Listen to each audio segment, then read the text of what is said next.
Message of His Holiness Pope Paul VI for the celebration of the Day of Peace, 1st of January, 1977.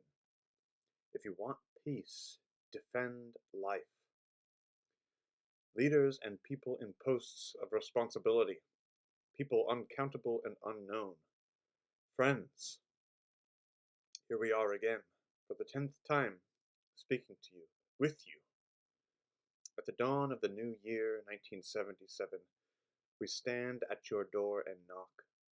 Please open to us. We are the usual pilgrim, traveling the roads of the world without ever growing weary, without losing the way.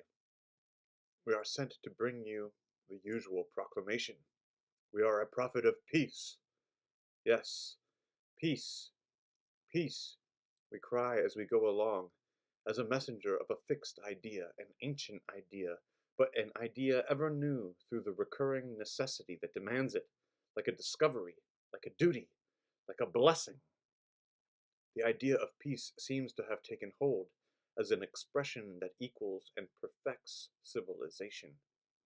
There is no civilization without peace, but in reality, peace is never complete, never secure. You have seen how the very achievements of progress can be the cause of conflicts, and what conflicts. Do not think our annual message on behalf of peace superfluous and therefore boring. After the last World War, on the clock face of the human mind there struck an hour of good fortune. Upon the vast ruins, widely differing, it is true, in the different countries, but universal, peace alone was seen to be victorious at long last, and immediately there sprang up the works and institutions proper to peace, like fresh spring leaves. Many of them still persist and flourish. They are the conquests of the New World, and the world does well to be proud of them and to preserve their efficiency and development. They are the works and institutions that mark a step up in the progress of humanity. Let us listen for a moment at this point to a voice both authoritative, paternal, and prophetic, the voice of our revered predecessor, Pope John the 23rd. And so, venerable brothers and dear sons and daughters, we must think of human society as being primarily a spiritual reality. Through it, enlightened men can share their knowledge of the truth, can claim their rights and fulfill their duties, receive encouragement in their aspirations for moral goodness, share their enjoyment of all the wholesome pleasures of the world, strive continually to pass on to others all that is best in themselves, and make their own the spiritual riches of others. These are the values which exert a guiding influence on culture, economics, social institutions, political movements and forms, laws, and all the other components which go to make up the external community of people and its continual evolution. But this healing phase of peace gives way to new challenges, whether as the aftermath of reawakening contests only provisionally settled, or as new historical phenomena stemming from social structures in continual evolution. Peace once more begins to suffer, first in people's feelings, then in partial and localized disputes, and then in frightening programs of armament which coldly calculate the potential for terrifying destruction greater than our capacity to imagine it. Here and there most praiseworthy attempts to ward off such conflagrations appear, and we hope that these attempts will prevail over the measureless dangers which they are seeking to remedy in advance. Brethren, this is not enough. The concept of peace as the ideal that gives direction to the concrete activity of human society seems destined to succumb to an inevitable victory of the world's incapacity to govern itself in and through peace. Peace does not generate itself, even though the deepest impulses of human nature tend towards peace. Peace is order, and order is what everything, every reality, aspires to as its destiny and the justification for its existence. Order is a pre-established destiny and justification for existence, but it is brought about together with and in collaboration with many factors. Thus, peace is a pinnacle that presupposes a complex inner supporting framework. Peace is like a flexible body that needs a stout skeleton to give it strength. The stability and beauty of the structure of peace depend on the support of various causes and conditions. These are often absent. Even when they exist, they are not always strong enough for their function of ensuring that the pyramid of peace should have a solid base and a lofty summit. In this analysis of peace, we have seen again its beauty and its necessity, but we have also noted its instability and fragility. We conclude it by reaffirming our conviction that peace is a duty. Peace is possible. This is the message we keep repeating, a message that makes its own the ideal of civilization, echoes the aspirations of peoples, strengthens the hope of the lowly and weak, and ennobles with justice the security of the strong. It is a message of optimism, a presage of the future. Peace is no dream, no utopia, no illusion, nor is it a labor of Sisyphus. No, peace can be prolonged and strengthened. Peace can write the finest pages of history, inscribing them not only with the magnificence of power and glory, but also with the greater magnificence of human virtue, people's goodness, collective prosperity, and true civilization, the civilization of love. Is peace possible? Yes, it is. It must be. But let us be sincere. Peace, as we have already said, is a duty and is possible, but it is so only with the concourse of many and not easy conditions. We are aware that to discuss the conditions for peace is a very long and very difficult task. We shall not make bold to undertake it here. We leave it to the experts. But we will not be silent on one aspect, one which is clearly of basic importance. We shall merely remind you of it and recommend it to the reflection of good and intelligent people. This aspect is the relationship between peace and the concept that the world has of human life. Peace and life. They are supreme values in the civil order. They are also values that are interdependent. Do we want peace? Then let us defend life. The phrase peace and life may seem almost tautological, a rhetorical slogan. It is not so. The combination of the two terms in the phrase represents a hard-won conquest in the onward march of human progress, a march still short of its final goal.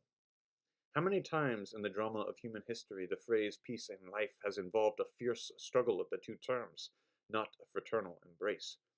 Peace is sought and won through conflict, like a sad doom necessary for self-defense. The close relationship between peace and life seems to spring from the nature of things, but not always, not yet from the logic of people's thought and conduct.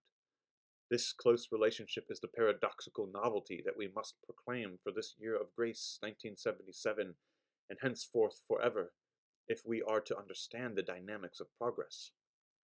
To succeed in doing so is no easy and simple task. We shall meet the opposition of too many formidable objections, which are stored in the immense arsenal of pseudo-convictions, empirical and utilitarian prejudices, so-called reasons of state, and habits drawn from history and tradition. Even today, these objections seem to constitute insurmountable obstacles. The tragic conclusion is that if, in defiance of logic, peace and life can in practice be disassociated, there looms on the horizon of the future a catastrophe that in our days could be immeasurable and irreparable both for peace and life. Hiroshima is a terribly eloquent proof and a frighteningly prophetic example of this. In the reprehensible hypothesis of that peace were thought of in unnatural separation from its relationship with life, peace could be imposed as the sad triumph of death. The words of Tacitus come to mind. They make a desert and call it peace. Ubi solitudinem faciunt pacem appellent. Again, in the same hypothesis, the privileged life of some can be exalted, can be selfishly and almost idolatrously preferred at the expense of the oppression or suppression of others. Is that peace? This conflict is thus seen to be not merely theoretical and moral, but tragically real. Even today it continues to desecrate and stain with blood many a page of human society. The key to truth in the matter can be found only by recognizing the primacy of life as a value and as a condition for peace. The formula is, if you want peace, defend life. Life is the crown of peace. If we base the logic of our activity on the sacredness of life, war is virtually disqualified as a normal and habitual means of asserting rights and so of ensuring peace. Peace is but the incontestable ascendancy of right, and in the final analysis, the joyful celebration of life. Here the number of examples is endless, as is the case history of the adventures, or rather the misadventures, in which life is put at peril in the face of peace. We make our own the classification which, in this regard, has been presented according to three essential imperatives. According to these imperatives, in order to have authentic and happy peace, it is necessary to defend life, to heal life, to promote life. The policy of massive armaments is immediately called into question. The ancient saying, which has taught politics and still does so, if you want peace, prepare for war, si vis pacem para bellum, is not acceptable without radical reservation. With the forthright boldness of our principles, we thus denounce the false and dangerous program of the arms race, of the secret rivalry between peoples for military superiority. Even if through a surviving remnant of happy wisdom, or through a silent yet tremendous contest in the balance of hostile deadly powers, war, and what a war it would be, does not break out, how can we fail to lament the incalculable outpouring of economic resources and human energies expended in order to preserve for each individual state its shield of ever more costly, ever more efficient weapons, and this to the detriment of resources for schools, culture, agriculture, health, and civic welfare? Peace and life support enormous and incalculable burdens in order to maintain a peace founded on a perpetual threat to life, as also to defend life by means of a constant threat to peace.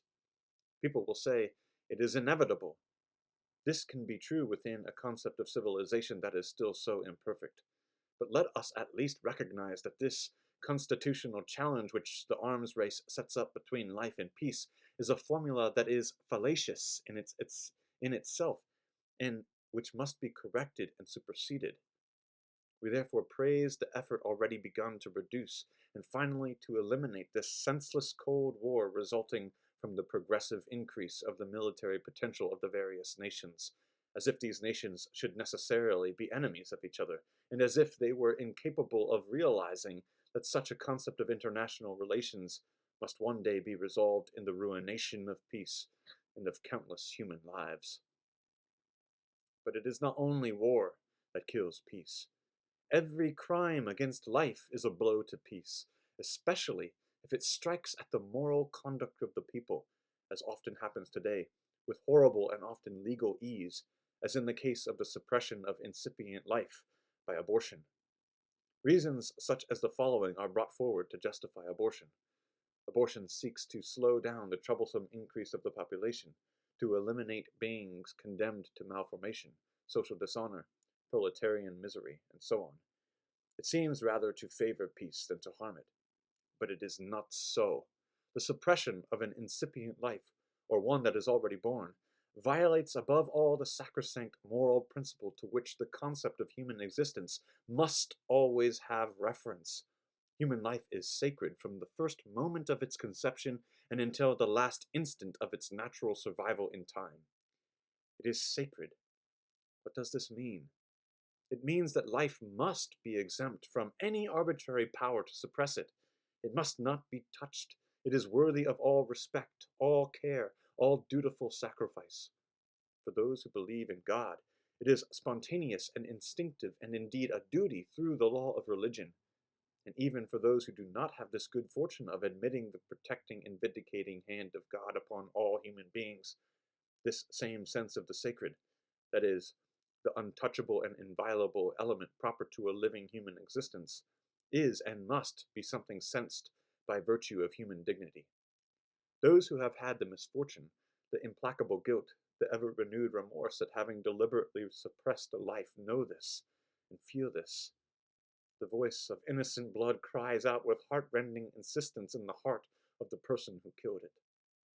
Inner peace is not possible through selfish sophistries, and even if it is a blow at peace, that is, at the general system that protects order, safe living in society, in a word, at peace, has been perpetrated, the individual life and peace in general are always linked by an unbreakable relationship. If we wish progressive social order to be based upon intangible principles, let us not offend against it in the heart of its essential system, respect for human life. Even under this aspect, peace and life are closely bound together at the basis of order and civilization.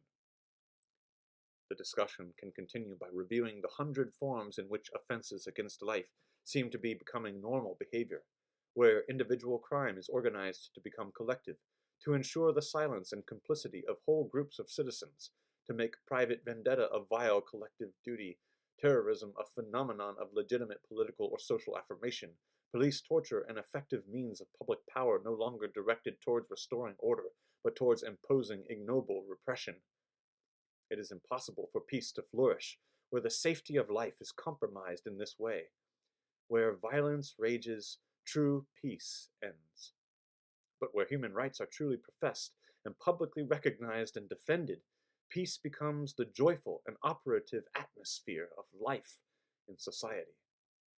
The texts of international commitment for the protection of human rights, for the defense of children, and for the safeguarding of fundamental human freedoms are proofs of our civil progress. They are the epic of peace, insofar as they are the shield of life. Are they complete? Are they observed? We all note that civilization is expressed in such declarations, and finds in them the guarantee of its own reality. This reality is full and glorious if these declarations are transfused into consciences and moral conduct. It is mocked and violated if they remain a dead letter. Men and women of the last part of the 20th century, you have signed the glorious charters of the human fullness you have achieved, provided such charters are true. You have sealed for history your moral condemnation, if they are documents of empty rhetorical wishes or juridical hypocrisy. The measure is there, in the equation between true peace and the dignity of life.